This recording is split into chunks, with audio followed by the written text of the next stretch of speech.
سلام دوستانه گرامی،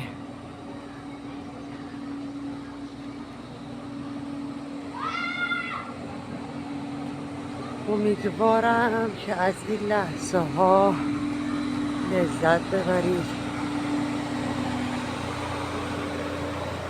از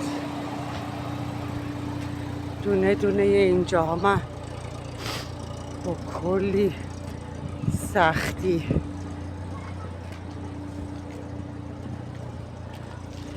بچه از اینجا میخوام برم بالا اینجا هم داره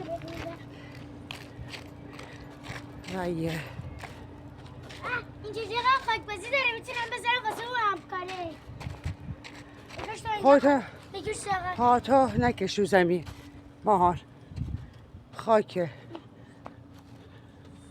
خاک باشه یا من خودم تمیز میکنم. خاکم بشه جواب ندی نمیگن لالیا ماهان جون.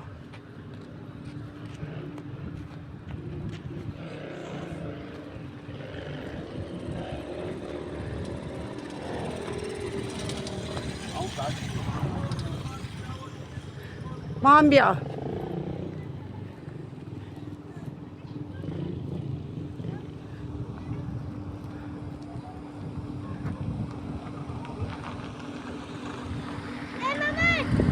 ها. این بر میشه قلده. آره ما بیا بریم این بر بریم قلده. نه ماما انا حال ندارم، فقط اومدم اینجا رو به بچه ها نشون بدم چون الان دستم پره. حالا فردا با امید خدا اگر دوستان دوست داشتن میارم بهشون اینجا رو حتما نگاه کنن. بعد کتونیم پا بشه، بدون کتونی نمیشه بچه ها. قبول دارید یا نه؟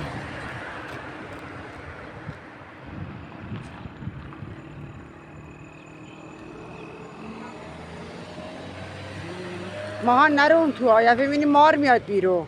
بیا بالا بابا، بیا بالا. اصلا این بچه حرف گوش کن نیست.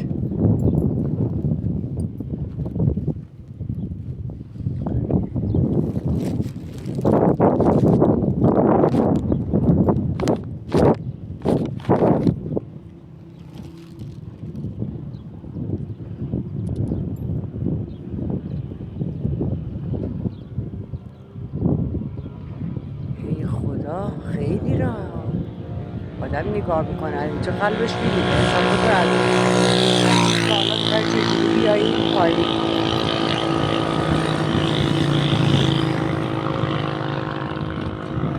بچه ها حتما ویدیوهای منو دنبال بکنید، لایک کنید، کامنت بذارید. اگر تمایل دارید من فردا اینجا رو حتما میام.